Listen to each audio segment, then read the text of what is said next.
Bismillah. Assalamualaikum warahmatullahi wabarakatuh. Waalaikumsalam warahmatullahi wabarakatuh. Alhamdulillahi wa kafa. Wassalatu wassalamu ala rasulillahi mustafa. Wa ala alihi wa ashabihi wa man tabi'ahum bi ihsanin ila yaumiddin amma ba'd. Insyaallah di pagi hari ini kita lanjutkan pembahasan kita tentang kitab Adabul Mufrad yang berisikan ya, akhlak Islamiyah yang mana dipraktikkan dan diajarkan Rasulullah SAW kepada umatnya. Nah, maka kita sebagai seorang muslim yang hakiki, bagaimana kita mempelajari akhlaknya Rasulullah SAW, kesehariannya, kemudian perilaku dan juga sikapnya, sebagai suri tauladan kita. Maka dari itu, kita lanjut pembahasan kita di kitab Adabul Mufrad, di bab selanjutnya ya, para jamaah sekalian, di bab yang bagaimana tetap kita menjaga ya, dari hanya panggilan saja ya para jamaah sekalian, para umat sekalian. Dalam Islam kita memanggil saudara kita ya, atau orang yang mungkin kurang kita senangi ya, itu ada adabnya para jamaah sekalian. Nah, maka di bab ini ya Rasulullah SAW memperingatkan kepada kaum muslimin ya terhadap ucapan atau panggilan wahai orang kafir. Ya. Nah, memang mungkin sejatinya orang tersebut adalah orang yang non muslim atau kafir. Nah, namun panggilan ini kurang etis ya, atau kurang baik didengar oleh saudara-saudara muslim yang lain ya, ataupun kepada orang kafir tersebut. Nah, maka dalam hadis ini ya, yang diriwayatkan dari sahabat Abdullah bin Umar radhiyallahu anhu bahwasannya Rasulullah SAW bersabda, ayyuma rojulin ya, siapa saja di antara kalian qala li akhihi yang mengatakan kepada saudaranya ya kafir ya, wahai orang yang kafir faqad ba'a biha ahaduhuma ya. Nah, maka sesungguhnya ya, nah, di antara kalian ya, salah satu di antara kalian yang mengucapkan itu ya, nah, seakan-akan mendoakan kepada dirinya ya kekafiran ya, kekufuran. Apa yang dimaksud dengan kekufuran? Ya, nah, mendoakan diri ya atau mendoakan kekafiran kepada diri sendiri dengan seperti ucapan ini ya para jamaah sekalian. Nah, itu menjauhkan rahmatnya Allah Subhanahu wa taala ya, kepada orang yang mengucapkan dengan ucapan tersebut.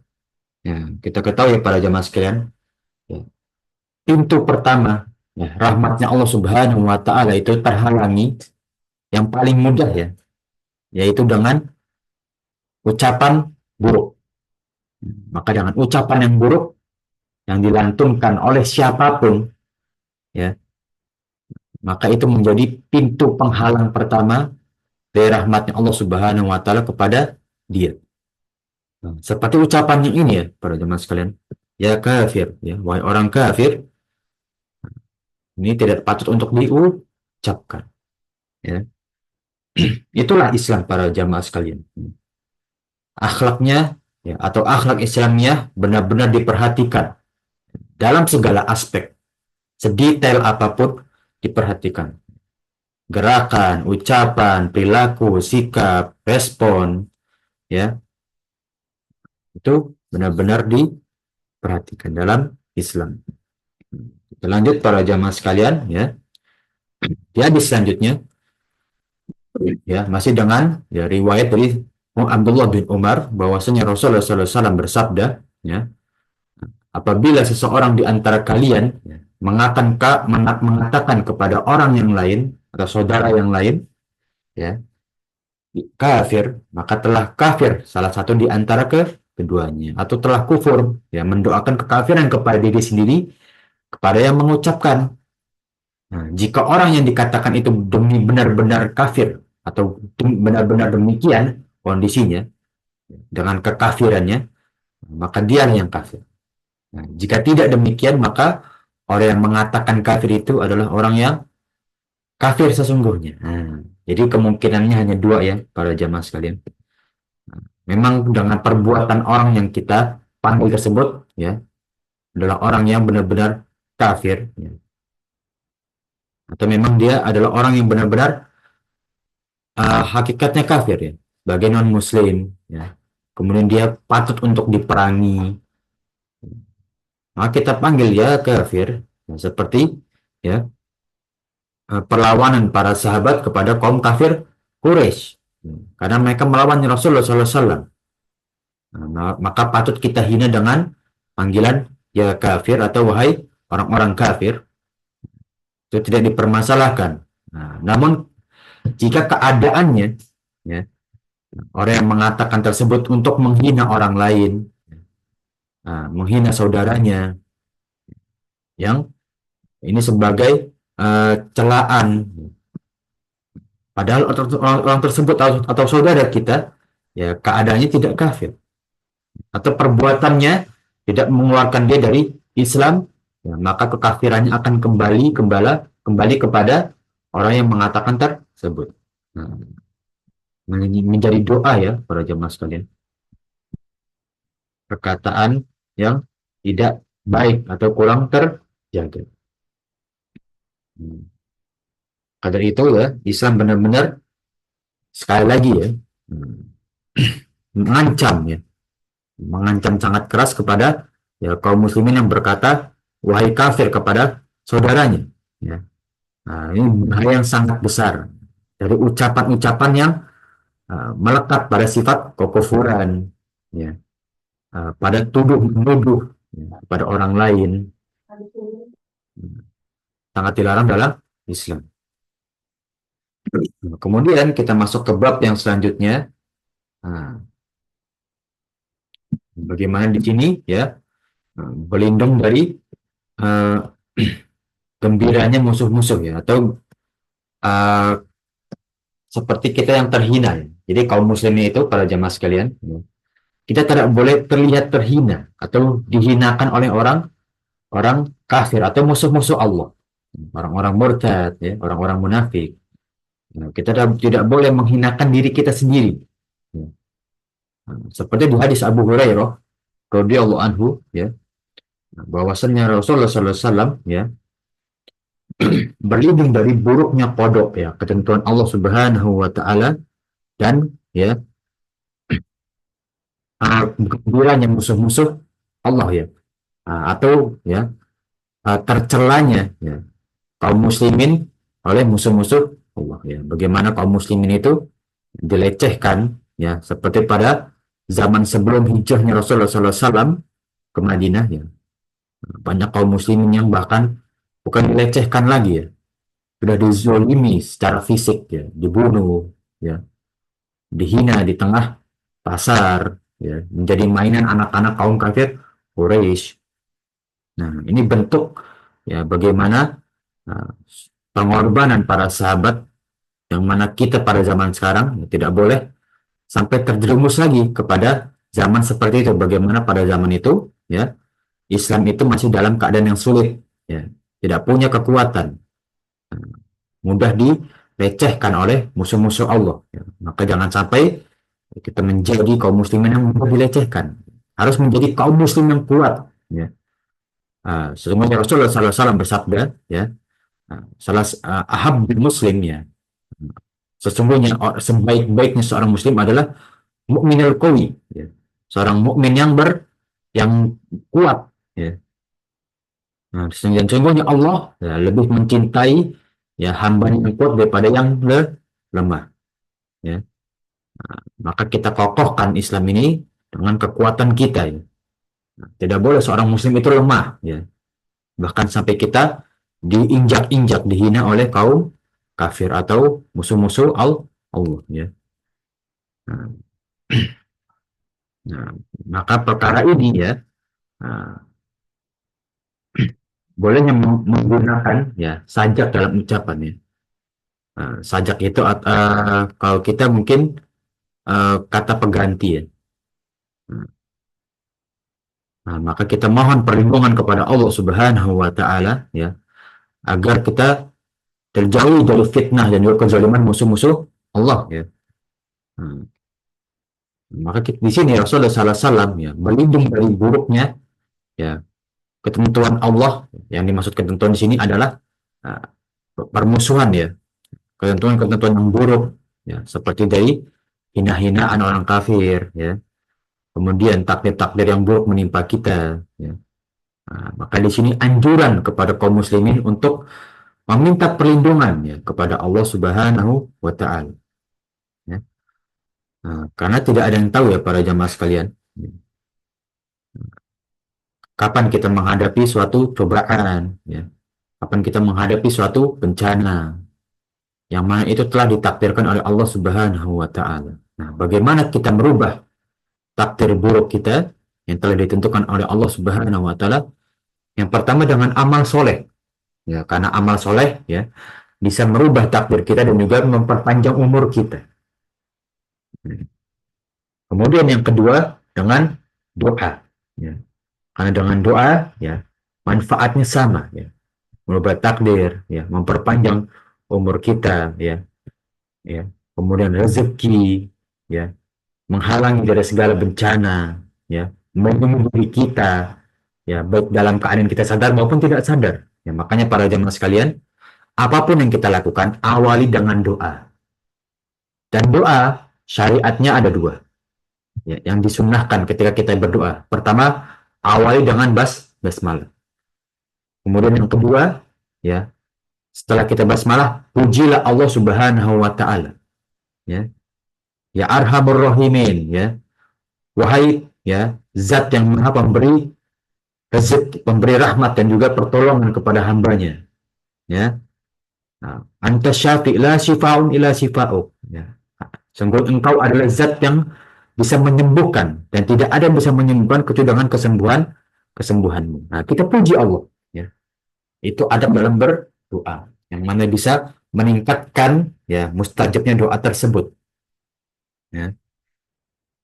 Maka itulah ya anjuran dari hadis ini, yaitu doa untuk berlindung dari takdir buruknya Allah. Itu ketentuan-ketentuan Allah yang berisikan bencana atau cobaan kepada diri kita. Kemudian kita lanjut ke bab selanjutnya, ya, yaitu berfoya-foya atau menghamburkan harta. Ini adalah sikap selanjutnya para jamaah sekalian, ya, yang dicela dalam Islam. Ya. Berapapun banyaknya harta yang kita miliki, semelimpah apapun Allah memberikan rezeki kepada kita, tetap dalam Islam berfoya-foya atau berlebihan dalam menggunakan harta adalah sifat tercela. Ya. Seperti di sini para jamaah sekalian, ya, dari sahabat Abu Hurairah radhiyallahu anhu, bahwasanya Rasulullah SAW bersabda, ya, sesungguhnya Allah ridho kepada kalian atau kepada hambanya atas tiga hal. Ya, kemudian murka juga kepada hambanya, ya, atas tiga hal juga. Yang pertama, ya, ridho kepada hambanya atau kepada kita, ya. Jika kamu menyembahnya atau hamba-hambanya, ya, ibadahnya lancar, ya, menjadikan Allah Subhanahu wa taala ya peribadatan satu-satunya, mengesahkan Allah Subhanahu wa taala dengan sesungguhnya. Itu hal pertama, ya. Maka di sini keridhaan Allah akan muncul kepada hamba-hambanya yang terus menyembah Allah tanpa ada syirik besar maupun syirik kecil, ya. Fokus ikhlas ibadahnya hanya kepada Allah. Nah, namun di sisi lain Allah Subhanahu wa taala akan benci dan murka ya, kepada hambanya yang afwan ya. Perkara yang kedua ya, ridhonya Allah Subhanahu wa taala ya, setelah menyembah dan tidak menyekutukan Allah Subhanahu wa taala ya, terhadap sesembahan yang lain apapun bentuknya, ya, baik mereka memberikan embel-embel ya atau dalilnya mereka adalah, oh, saya menyembah ini hanya sebagai perantara kepada Allah Subhanahu wa taala. Oh, saya berdoa kepada ya mayat ini ya karena beliau adalah orang yang soleh pas saat masih hidup, maka saya menjadikan ya mayat ini sebagai perantara. Tidak boleh para jemaah sekalian. Sungguhnya ya antara kita dan Allah itu tidak ada hijab, tidak ada penghalang. Maka ketika kita beribadah atau meminta tolong langsung kepada Allah. Seperti dalam Al-Quran, ya, Allah Subhanahu wa taala mengatakan, ya, wa idza sa'alaka ibadi Ya, ketika ada seorang hamba yang bertanya kepadamu, wahai Rasulullah SAW, ya, anni, sesungguhnya aku, ya, qarib, ya, sesungguhnya aku itu dekat kepada kalian. Ya, apa yang dekat? Pertolongannya, rahmatnya, mustajab doanya. Ya. Uji budak da'watad da'i idza da'an. Kata Allah Subhanahu wa taala, ya, aku akan mengabulkan orang yang berdoa, ya, ketika berdoa kepadaku. Nah, falyastajibuli, maka langsunglah berdoa kepadaku dan imanilah seruanku. Apa itu imani seruanku? Jawablah seruanku, just tegakkan syariat Islam, ya. Nah, dan jauhi dari larangan.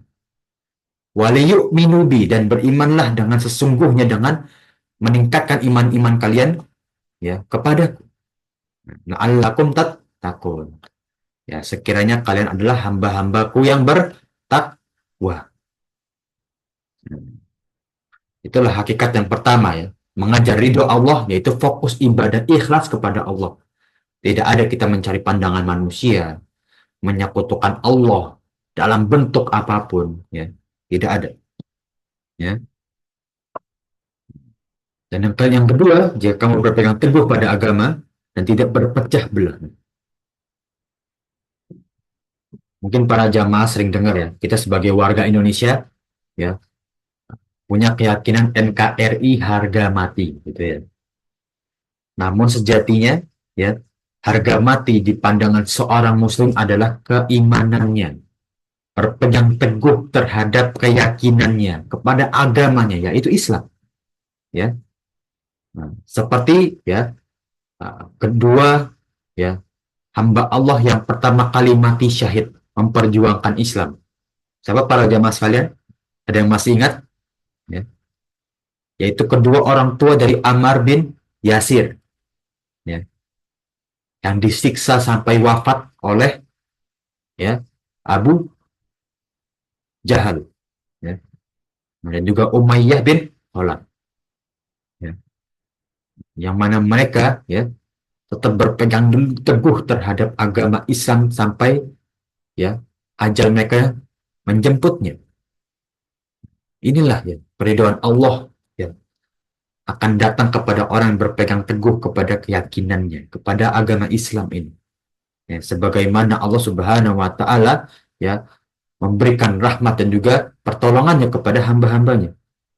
Nah, kalau sekiranya kita ingin pertolongan Allah datang kepada kita, rahmatnya dipenuhi dalam segala perkara yang kita lalui, maka yang kedua, ya, yang pertama kita lakukan dalam diri kita, ya, tegakkan syariat Islam.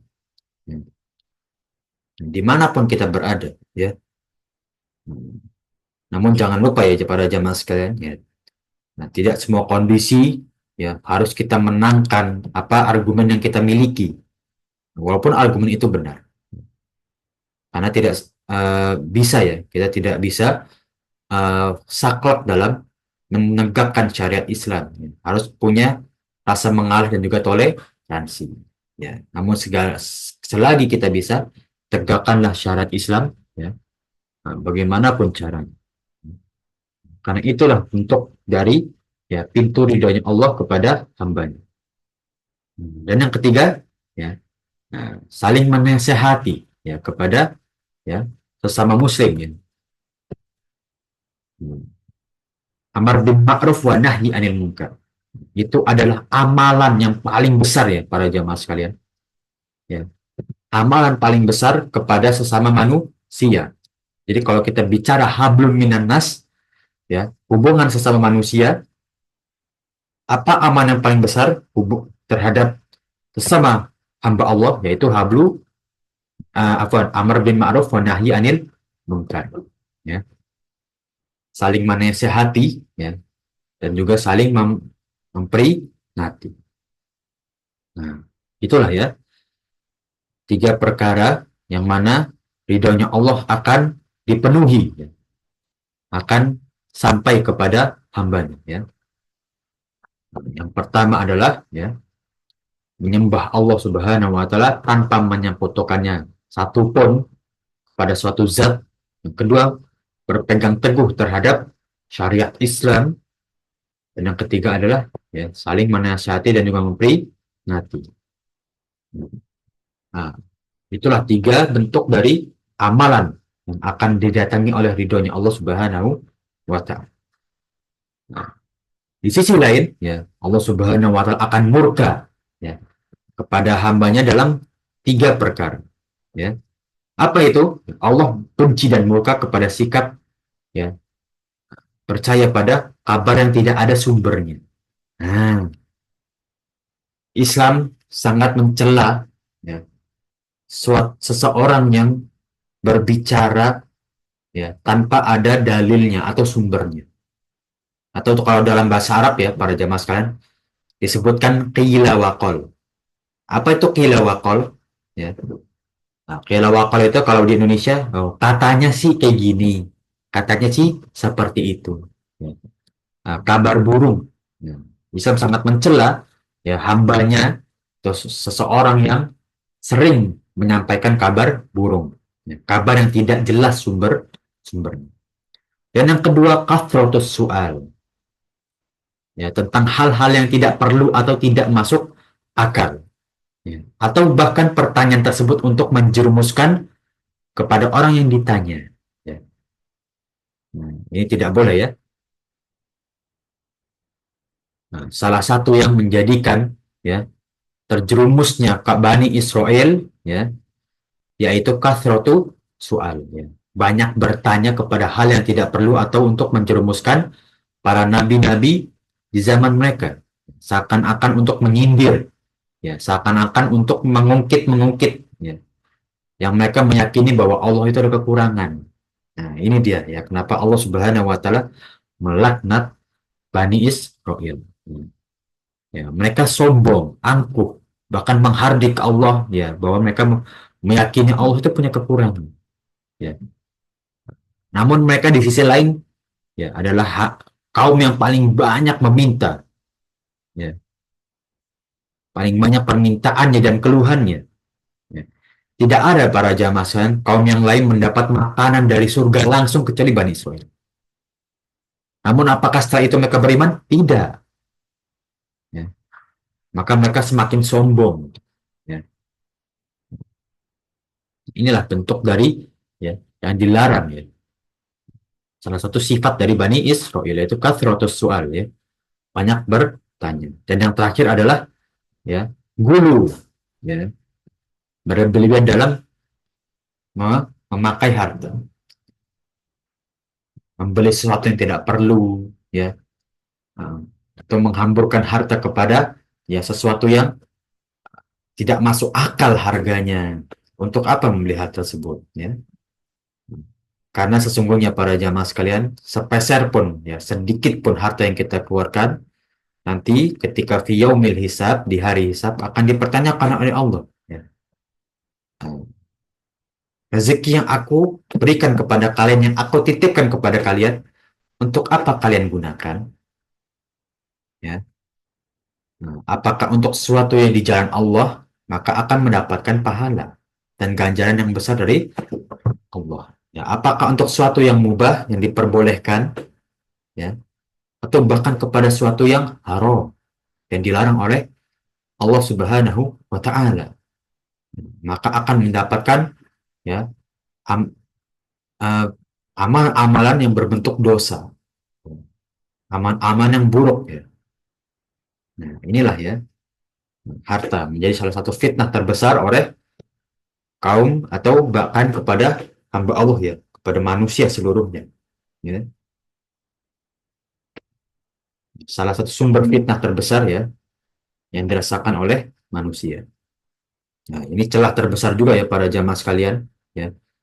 Pada syaitan yang membisikkan ya kepada diri kita ya, untuk memicu hawa nafsu kita ya agar melakukan sesuatu ya kemaksiatan atau yang dilarang oleh Allah Subhanahu wa taala. Kemudian kita lanjut ke hadis selanjutnya, hadis 443 ya. Bahwasannya dari sahabat Ibnu Abbas radhiyallahu anhuma ya, yang mereka yang mana ya, sahabat Ibnu Abbas ya menanggapi ya atau menafsirkan suatu ayat ya dalam surat Saba ya ayat 39. A'udzu billahi minasyaitonir rajim. Wa ma anfaqtum min syai'. Ya. Dan apabila kalian menafkahkan atau menginfakkan ya sesuatu dari harta kalian, fahuwa yukhlifuhu, maka Allah akan menggantinya. Ya. Mengganti ya, para ulama ya, berpendapat menggantinya ya. Ini dalam bentuk yang begitu banyak, baik nanti mengganti dalam pertolongan di dunia atau nanti di akhirat ya. Nah, dosa-dosanya dihapuskan atau bahkan menjadi pemberat amal solehnya juga saat ditimbang. Wahwa khairur razikin, dan sesungguhnya ya Allah Subhanahu wa taala adalah sebaik-baiknya zat yang memberi rezeki, dan satu-satunya yang memberi rezeki adalah Allah. Tidak ada yang bisa memberi rezeki selain Allah Subhanahu wa taala. Maka di sini sahabat Ibnu Abbas ya berkata menafkahkan atau infak ya, ya dengan tidak boros dan tidak kikir. Mungkin kita menafkahkan atau ya, memakai harta ya untuk di jalan Allah. Namun setelah kita menginfakkan dengan harta yang kita miliki, ya muncullah sifat kikir di hati kita. Nah, maka ini yang dicela. Ataupun kita memakai harta kita kepada sesuatu yang diperbolehkan dalam Islam atau mubah. Ya, namun dengan berlebih-lebihan. Maka dua sifat inilah yang dicela dalam Islam oleh Allah Subhanahu wa taala ya. Berlebihan dalam menggunakan harta ya, dan juga ya sifat kikir ya, pelit ya, dalam memakai harta kita di jalan Allah, dan juga sombong ya kalau kita menginfakkan ya, kepada ya, suatu kebaikan, maka ya, kebaikan tersebut seakan-akan hilang ya pahalanya di sisi Allah Subhanahu wa taala. Kita lanjut ke bab selanjutnya, masih tentang orang-orang yang membazir, membuang-buang hartanya atau berlebihan dalam memakai harta ya. Nah, ingat jemaah sekalian ya. Nah, di surat At-Takatsur ayat 8 ya, Allah Subhanahu wa taala ya memperingati seluruh manusia ya tentang harta yang ia titipkan kepada hamba-hambanya ya. Sumaratus alumna yauma idzin anin, sesungguhnya nanti ya setelah hari kiamat di akhirat nanti kalian semua akan ditanyakan tentang apa? Tentang nikmat-nikmat yang Allah Subhanahu wa taala berikan kepada kalian. Maka akan dipertanggungjawabkan seluruh harta atau rezeki, harta yang kita miliki yang dititipkan oleh Allah Subhanahu wa taala akan menjadi pertanggungjawaban kita di akhirat nanti ya. Nah, maka ya di sini diperingatkan kepada ya manusia yang boros, hamba-hamba Allah yang boros dalam memakai harta-hartanya. Ya. Nah, di sini jadi ya, Abul Ubaidain ya, Abidain ya, ia berkata ya, aku telah bertanya kepada Abdullah ya, nah, Abdullah bin Umar ya, tentang orang-orang yang membuang harta.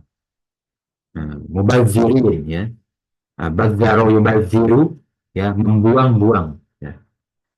Nah, membuang-buang harta. Maka ia menjawab ya, Abdullah bin Umar menjawab ya, mereka adalah orang-orang yang menafkahkan hartanya atau menggunakan hartanya pada jalan yang tidak benar.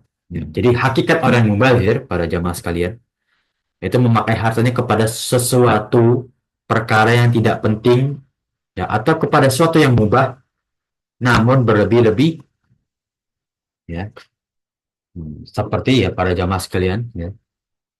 Ini sering kita lihat menghamburkan harta yang ia miliki kepada suatu hobi yang berlebih-lebihan ya. Menghabiskan begitu banyak hanya untuk ya hobi yang tidak ada manfaatnya, yang tidak dibawa ke akhirat. Untuk apa ya.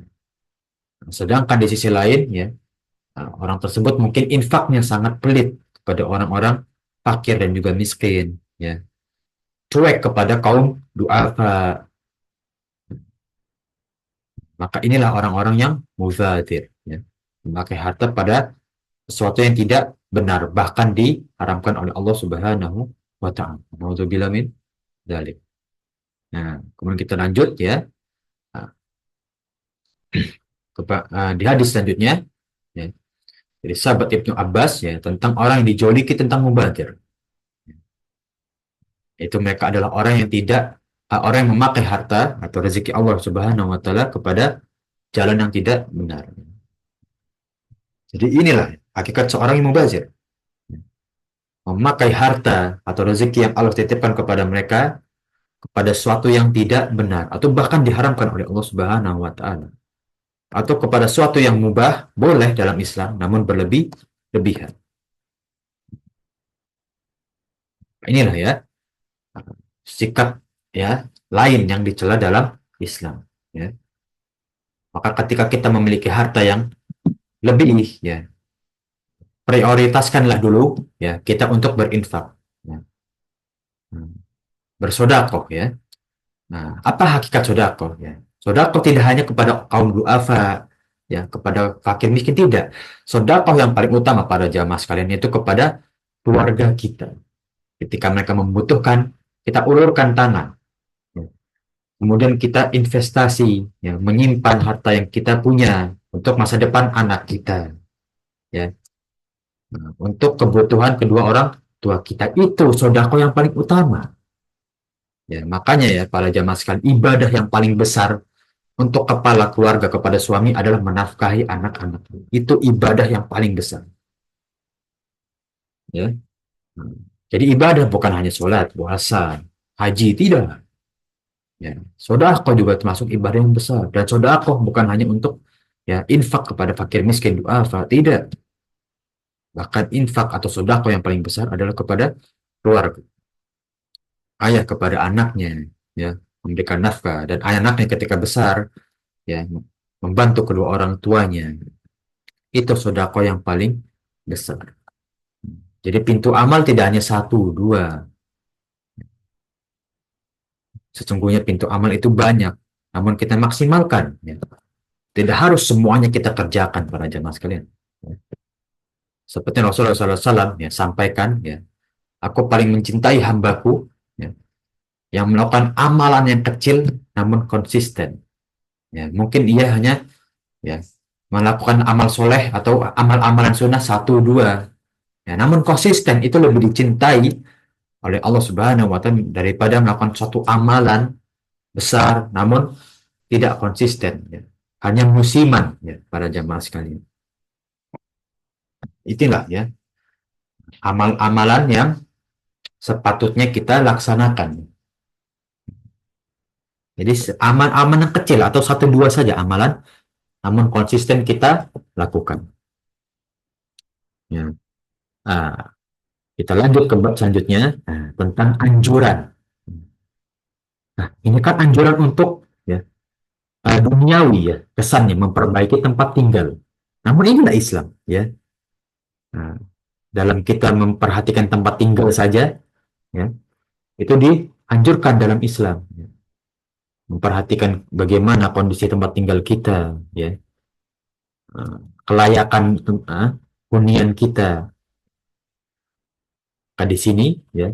Nah, dari sahabat Umar bin Khattab ya, ketika maju ke atas mimbar, ya, ia berkata, wahai ya hamba-hamba Allah, ya, nah, perbaiklah tempat tinggal kalian, ya, dan ya buatlah jin-jin yang ada di dalam rumah kalian itu takut.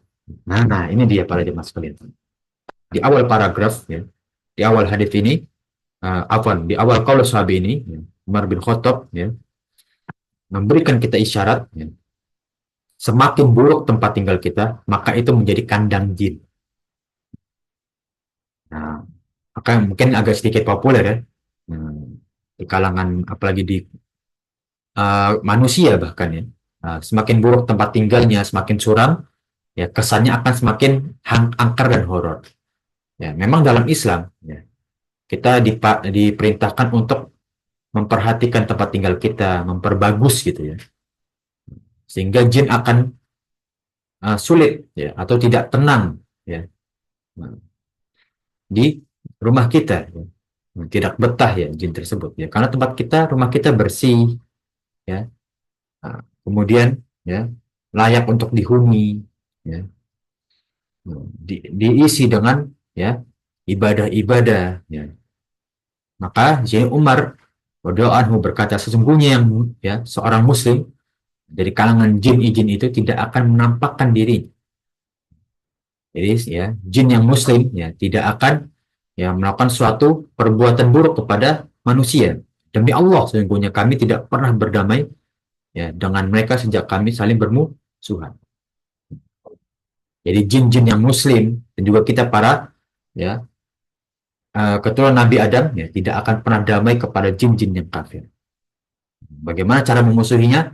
Ya, pertama dari diri kita dulu, menjaga amal soleh dan juga keimanan dan juga takwa kita. Dan yang kedua, lingkungan kita, ya, orang-orang di sekitar kita, ya, menjadi orang-orang yang baik, ya. Nah, menjadi bukan lingkungan yang toksik. Kemudian terhadap hunian kita, jadikan hunian kita hunian yang nyaman, tentram, dipenuhi dengan ibadah, ya, tidak kotor. Itulah cara kita menjauhi dari ya syaitan-syaitan yang menghuni di rumah-rumah kita. Nah,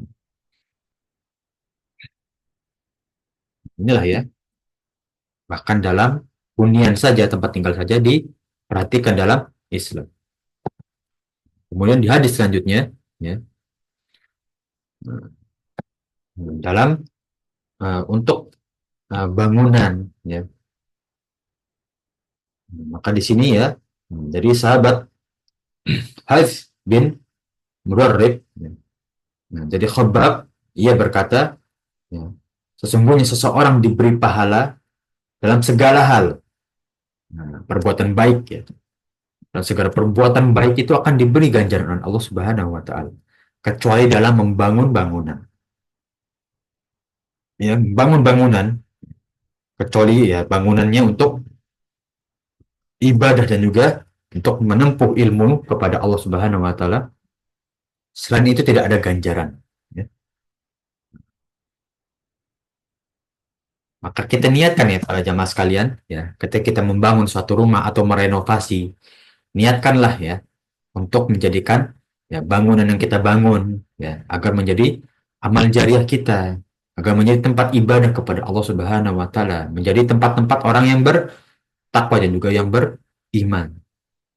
Sehingga yang membangun ya bisa mendapat pahala atau amal jariah. Amin ya rabbal alamin. Kemudian kita lanjut ke bab selanjutnya. Ke bab ya memperkerjakan seseorang ya bersama pekerja-pekerja yang lain. Ya ini sebagai seorang pekerja ya atau karyawan yang berinteraksi. Pada sini ya dari Nafi bin Asim yang mengabarkan bahwa ia mendengar ya dari Abdullah bin Amr berkata kepada keponakannya yang baru saja dari kebun bekerja dari kebun. Ia bertanya, apakah para pekerjamu masih bekerja di ladang atau di kebun? Ia menjawab, aku tidak tahu, karena aku telah meninggalkannya.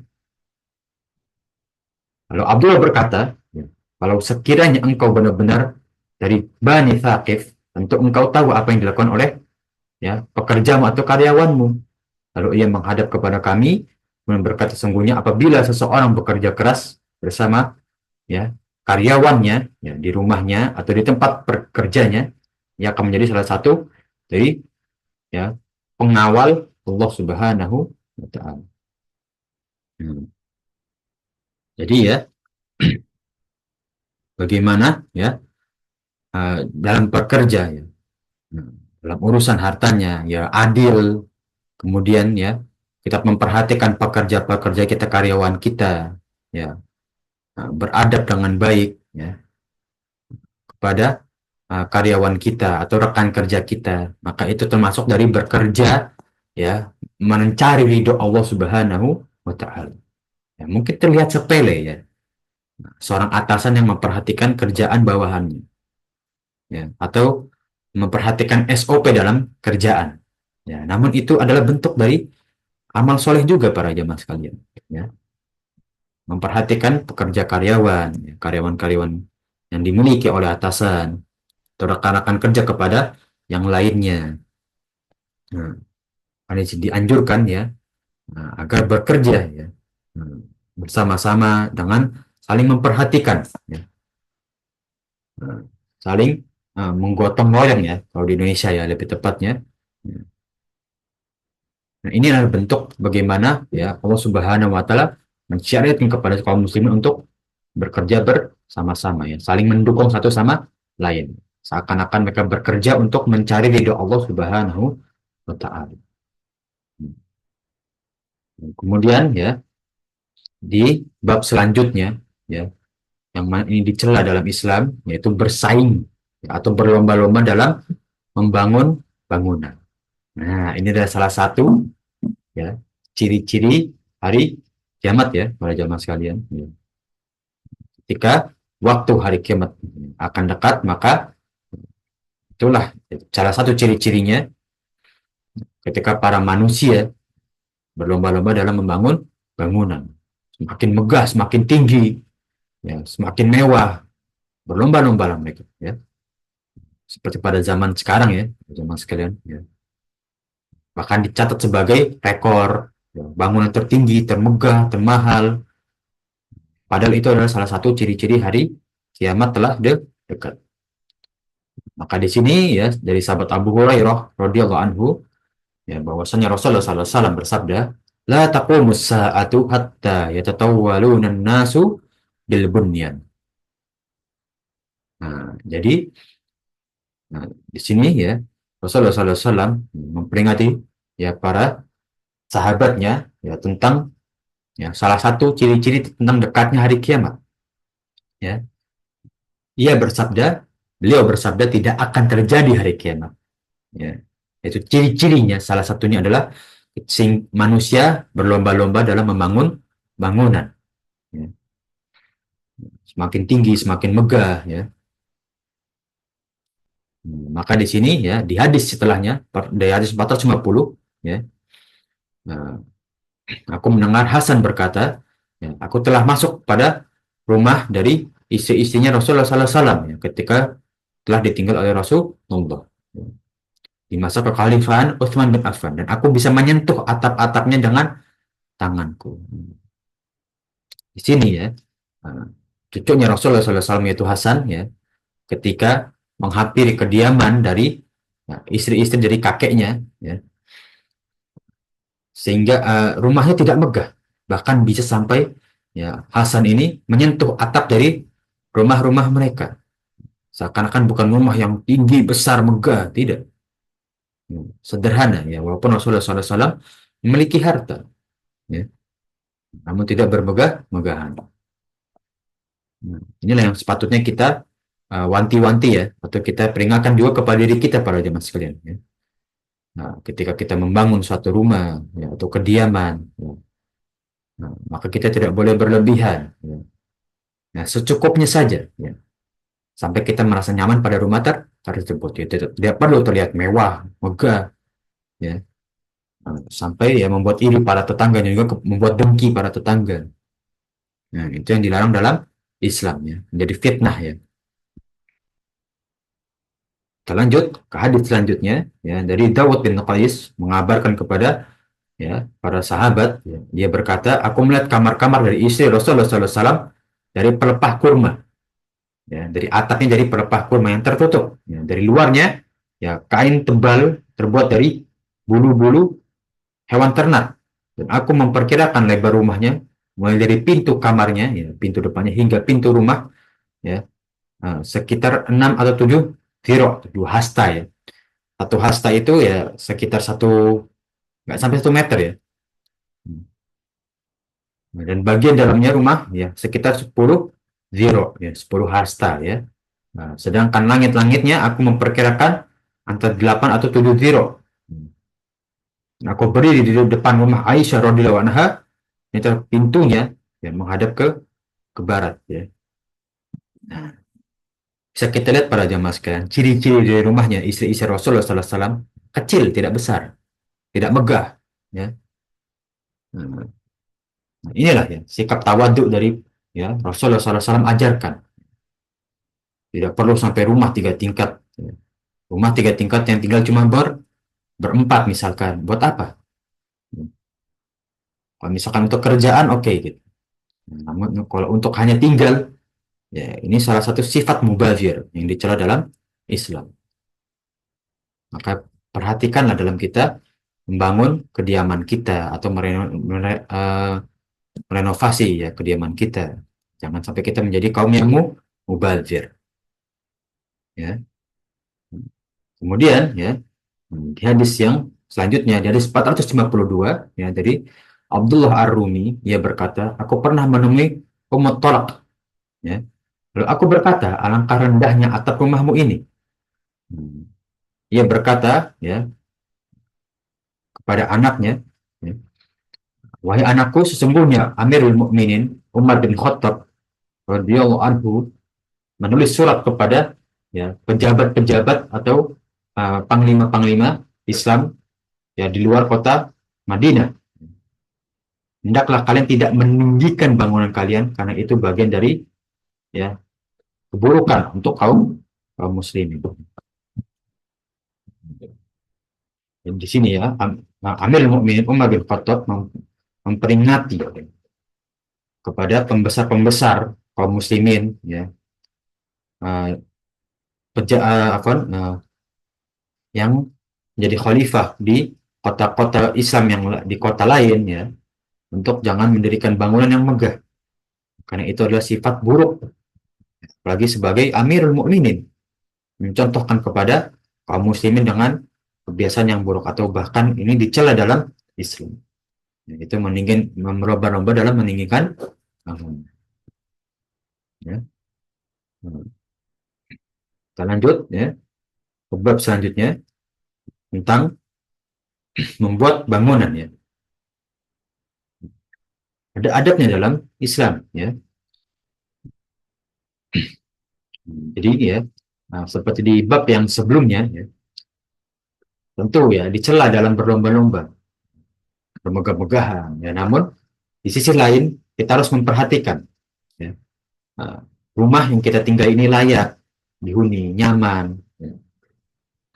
Seperti dalam hadis ini ya, bahwasannya dari Habib bin Khalid dan Sawa ya, bin Khalid yang keduanya didatangi oleh Rasulullah SAW padahal beliau sedang memperbaiki rumahnya. Ya, jadi Rasulullah SAW ya, ketika didatangi oleh Sawa dan juga Habib bin Khalid, ya, Rasulullah SAW sedang merenovasi rumahnya sendiri. Maka ketika melihat Rasulullah SAW sedang memperbaiki rumahnya, ya, Habib dan juga Sawa bin Khalid membantu Rasulullah SAW dalam merenovasi ya atau memperbaiki rumahnya. Jadi tetap diperhatikan ya para jamaah sekalian. Ya, bukan artinya tawaduk itu bukan maksudnya kita terlihat lusuh atau kekurangan, tidak. Tetap hanya terlihat layak dan juga tidak berlebihan. Ya. Di hadis selanjutnya ya dari hadis 454 ya dari sahabat Qais bin Hazim ia berkata, ya, aku pernah masuk ya, ke rumahnya Khobab untuk menengoknya. Ia telah diratapi dengan 7 kai ya. 7 kai itu luka bakar ya. Lalu ia berkata, ya, sahabat-sahabat kita yang terdahulu tidak dikalahkan oleh kepentingan dunia, tidak tergiur dengan ya jabatan atau harta-harta, dan kita sekarang tidak mendapatkan tempat kecuali debu ya. Jadi maksud di sini adalah ya tidak mendapatkan tempat apapun selain tanah ya, debu atau tanah ya. Jadi tempat tinggal mereka ya bukan sesuatu yang megah ya. Yang beralasan hanya tanah saja di bawahnya. Kalau seandainya Rasulullah SAW tidak melarang ya, kami untuk berdoa, ya, meminta untuk wafatkan, jadi kami berdoa demikian, ya. Hmm. Jadi ya, para sahabat ini mencerminkan sifat tawaduk mereka yang tidak pernah terpikirkan tentang hal-hal dunia dan tidak pernah berlebihan dalam perkara dunia. Mereka hanya mencari dunia secukupnya saja, ya. Nah, hanya untuk memenuhi kebutuhan mereka sehari-hari, ya. Karena yang mereka cari adalah ya kenikmatan yang kekal, ya. Nah, kemenangan seorang muslim yang kekal nanti di surganya Allah, ya. Maka para sahabat itu, para jamaah sekalian, sangat mencari kesempatan untuk mati syahid, ya, jika berjihad di jalan Allah, ya. Karena itu adalah satu nikmat bagi mereka, ya, untuk mendapatkan surganya Allah Subhanahu wa Ta'ala. Kemudian ya, mendatangi beliau ketika sedang ya, membangun dinding rumahnya. Ini sama ya. Lalu Rasulullah SAW berkata, ya, seorang muslim mendapati pahala pada setiap nafkah yang ia berikan, kecuali ya, dijadikan bangun. Kalau bangun tersebut tidak diniatkan untuk ibadah, maka tidak akan menjadi pahala. Maka kita niatkan pada jamaah sekalian ketika membangun suatu bangunan, ya kita niatkan ini untuk menjadi tempat ibadah, ya, menjadi tempat orang-orang yang bertakwa dan juga beriman kepada Allah. Kemudian ya kita lanjut ke hadis 456, ya. Dari Abdullah bin Umar, ya, dari Abdullah bin Amr, ya, ia berkata, ya, Rasulullah SAW pernah lewat ketika aku sedang memperbaiki ya, rumahku, ya, rumah kami, ya. Lalu beliau bertanya, apa ini? Abdullah bin Umar menjawab, aku sedang memperbaiki rumah kami yang terbuat dari kayu.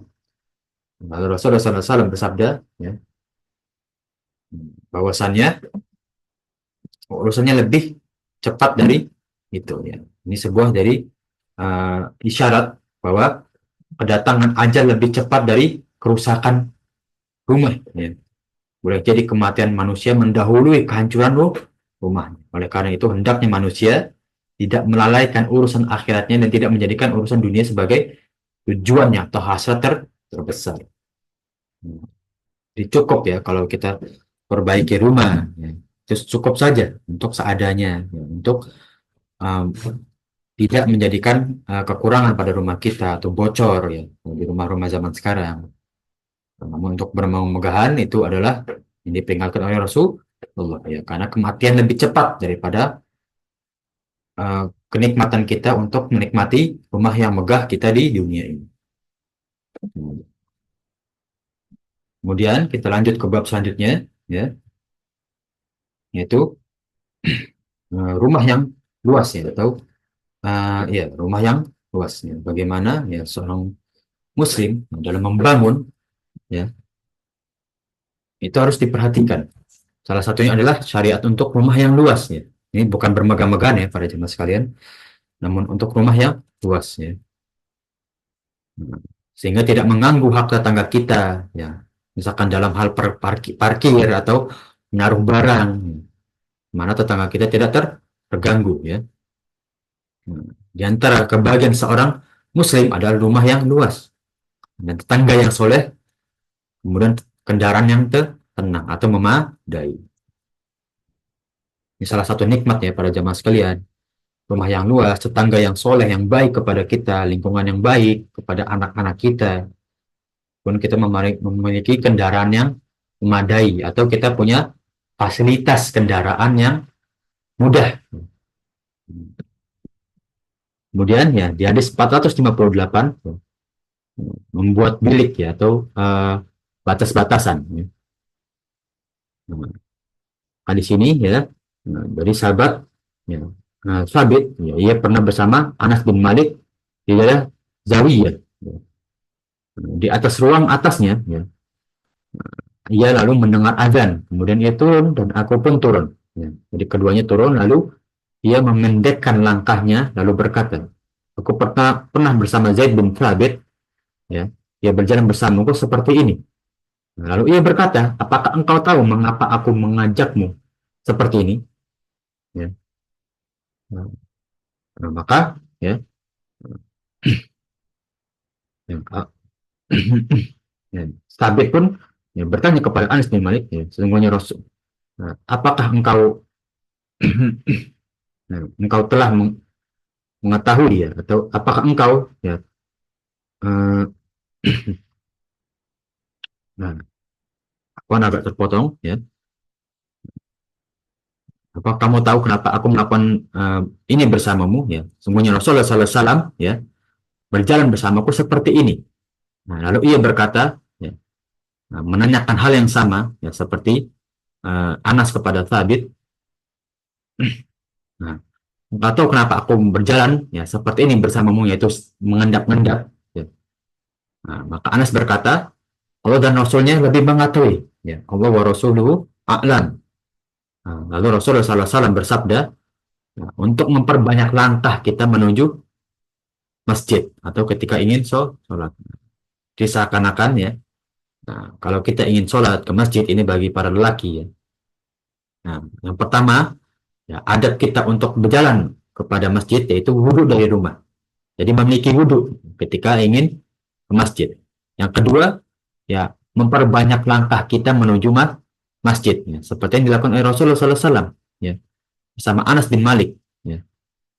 Yang mana di sini, ya ketika ke masjid, ya seperti perlahan-lahan. Ya, langkahnya tidak cepat-cepat, tidak panjang-panjang. Untuk memperbanyak langkah mereka kepada masjid. Inilah ya salah satu adab ya ke masjid ya para jamaah sekalian, atau menuju tempat menuntut ilmu, yaitu memperbanyak langkah. Nah, kita masuk ke bab selanjutnya, itu mengukir bangunan ya. Nah, ini juga dilarang ya dalam Islam ya para jamaah sekalian, mengukir bangunan atau banyak melukis, apalagi melukisnya berbentuk makhluk ya. Nah, seperti di hadis Abu Hurairah radhiyallahu anhu bahwasanya Rasulullah SAW bersabda, ya, tidak terjadi hari kiamat ya, hingga ya manusia membangun rumah dengan menyerupai pakaian yang bergaris, yaitu diukir, dilukis. Nah, apalagi lukisannya berbentuk hewan atau makhluk hidup seperti singa ataupun ular atau yang lain-lainnya. Maka itu dilarang ya. Nah, dicela dalam Islam ya, membangun bangunan kemudian diukir-ukir ya agar terlihat bagus ya di mata manusia yang lain. Nah, kita lanjut ya ke kisah dari ya Warad yang ditulis oleh Al-Mughirah ya. Nah, itu ya ketika Muawiyah menulis surat kepada Al-Mughirah, ya, tulislah kepadaku tentang apa yang engkau dengar dari Rasulullah SAW. Nah, jadi di sini ya Muawiyah meminta wasiat dari Al-Mughirah. Nah, lalu Al-Mughirah menulis kepadanya, sesungguhnya setiap ya Nabi Allah ya usai sholat mengucapkan la ilaha illallah wahdahu la syarikalah lahu mulku wa lahul hamdu wa huwa ala kulli syai'in qadir. Ini zikir setelah sholat ya para jamaah sekalian. Nah, jadi ya para nabi ya, bukan hanya Rasulullah SAW ya, ketika setelah sholat ya Rasulullah SAW selalu membaca la ilaha illallah wahdahu la syarikalah lahu mulku wa lahul hamdu wa huwa ala kulli syai'in qadir. Ya.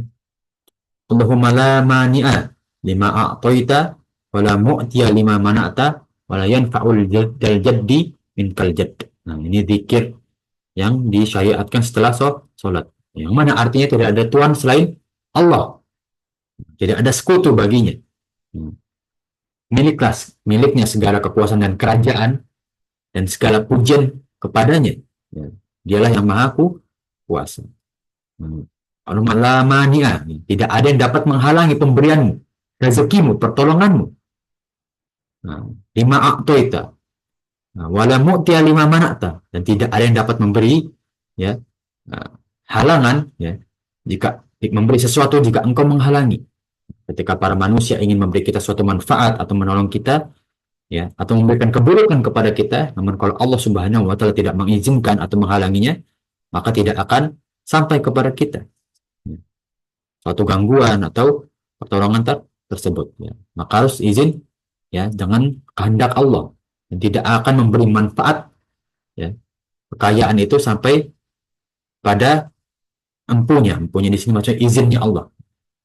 Jadi kekayaan seseorang tidak akan mendapatkan manfaat kecuali dengan izinnya Allah di jalan Allah. Nah, lalu Mughirah menulis, ya, bahwasanya beliau Rasulullah SAW melarang, ya, ini wasiat yang kedua, ya, setelah tadi yang pertama adalah bacaan setelah sholat, kemudian yang kedua, ya, Mughirah, ya, memberikan wasiat tentang peringatan dari Rasulullah SAW. Yang dilarang yang pertama adalah melarang mempercayai kabar-kabar burung, ya, kabar-kabar kila wakol yang tidak jelas sumbernya. Kemudian yang kedua, kathratus soal, ya, banyak bertanya yang tidak ada gunanya, yang untuk menjerumuskan kepada orang yang ditanya, berlebih-lebih dalam menghamburkan harta, durhaka kepada kedua orang tua, ya, bersikap buruk kepada kedua orang tua, dan juga mengubur anak-anak perempuan, ya. Nah, ini, ya, menyinggung kebiasaan buruk dari kaum kafir Quraisy. Hmm. Hmm. Dan ya, enggan memberi, ya. Nah, kikir, pelit, namun selalu meminta. Ini sikap buruk yang dicela dalam Islam, ya. Mana ini wasiat dari Al-Mughirah kepada Muawiyah, ya. Mana inilah, ya, mana Rasulullah SAW hina, ya, sikap-sikap tersebut, ya, yang mana menjerumuskan, ya, kepada pelakunya, ya, kepada sifat kikir, durhaka, ya, dengki, jauh dari rahmat Allah, dan juga jadi orang yang emosinya tidak terkontrol, mudah emosional. Nah, kita lanjut, ya, ke hadis terakhir, ya. Nah, jadi sahabat Abu Hurairah, dia berkata bahwasanya Rasulullah SAW, ya, bersabda, ya, tidaklah amal perbuatan itu menyelamatkan seseorang, ya, di antara kalian. Nah, maka para sahabat bertanya, walaupun pada engkau Rasulullah SAW, beliau pun menjawab, ya, walaupun kepada, ya, aku. Nah, tetapi aku diberi limpahkan oleh Allah Subhanahu wa taala, dan juga diberikan limpahan, ya, oleh Allah Subhanahu wa taala dengan rahmatnya. Nah, jadi, ya, para jamaah sekalian, ya, amalan kita itu, ya, tidak bisa mencapai kita, ya, tidak bisa menjadikan kita masuk surganya Allah. Ya. Namun yang menjadikan kita masuk surganya Allah, ya, itu adalah rahmatnya. Maka dari itu, ya, beramal solehlah, berbuat baiklah. Nah, dan dekatkan diri kalian kepada Allah Subhanahu wa taala. Beribadah pada waktu siang dan sebagian dari waktu malam. Dan sederhanakanlah dalam beribadah, tidak ribet, gitu, ya. Nah, dan jangan terlalu banyak dan juga jangan terlalu sedikit supaya kalian bisa mencapai ridhonya Allah. Nah, ini, ya, ini bukti bahwa, ya, bahwasanya Rasulullah SAW menyampaikannya. Jadi kalau misalkan kita lagi ujian, misalkan amalan kita dari 1 sampai 100, ya, misalkan minimal itu 70 untuk masuk surga, tidak menyampai, ya, untuk 70 ini nggak nyampai amalan kita, ya. Yang bisa mencapai amalan kita itu karena pertolongan atau syafaatnya Allah yang mendongkrak nilai kita, amalan kita, agar kita bisa masuk surga. Maka hakikatnya amalan kita sebanyak apapun tidak bisa menjadikan kita masuk surga. Ya, itu hanya sebagai, ya, pertolongan Allah Subhanahu wa taala dan juga rahmatnya untuk kita bisa masuk surga. Maka kejarlah segala amal soleh kita, ya, agar kita pantas mendapatkan surganya Allah, ya, di sisi Allah Subhanahu wa taala, dan juga Allah yang semakin mudah, nah, semakin dermawan dalam memberikan rahmat kepada kita, pertolongan, ya. Jadi, ya, amal soleh itu sebagai penyebab datangnya rahmat dari Allah Subhanahu wa taala yang akan memasukkan kita kepada surganya Allah Subhanahu wa taala. Semoga kita menjadi hamba Allah Subhanahu wa taala yang dipertemukan oleh Rasulullah SAW di padang mahsyar ya, dan juga mendapatkan syafaatnya sampai ke surganya Allah Subhanahu wa taala. Amin ya rabbal alamin. Ini di hadis 461 ya, tentang bagaimana ya kita bisa lihat tadi ya, perilaku-perilaku kebiasaan manusia yang dilarang dalam Islam dicela oleh Rasulullah SAW. Nah, sampai hadis 461, para jamaah sekalian, ada yang ingin ditanyakan mengenai hadis-hadis yang telah kita bahas ya, pada bab ini? Insya Allah cukup Ustaz. Kalau cukup ya, insya Allah ya, di pertemuan pagi hari ini ya kita cukupkan ya pertemuan kita ya pada bab ini ya. Insya Allah amal yang kita tempuh ya pada kesempatan pagi hari ini ya menjadi amal jariah kita setelah diwafatkan oleh Allah Subhanahu wa taala, dan juga menjadi pemberat amal soleh kita fi yaumil mizan. Amin ya rabbal alamin. Ya. Nastafi anil khata wa nisyan ya. Nah, minta maaf bila ada yang kurang dan juga yang salah atau terliput dari yang ana sampaikan ya. Barakallahu fikum ya. Naqtatim ya, kita tutup dengan doa kafaratul majlis. Subhanakallahumma wa Allahumma wa bihamdika bihamdika. asyhadu an la Asyhadu an la ilaha illa ilaha anta illa anta. astaghfiruka wa atubu Astaghfiruka wa ilaik. atubu ilaih. Ya. Syukron ya para jamaah sekalian, barakallahu fikum ya. Assalamualaikum Barakallahu fikum. wa fikum barakallah Jazakallah ya. khair Ya, Ustaz. Assalamualaikum afwan. warahmatullahi Jazakallah khairan. wabarakatuh. Waalaikumsalam warahmatullahi wabarakatuh. Tafadhol yang ingin live silahkan. Ini juga izin pamit ya para jamaah sekalian. Assalamualaikum warahmatullahi wabarakatuh. Waalaikumsalam warahmatullahi wabarakatuh.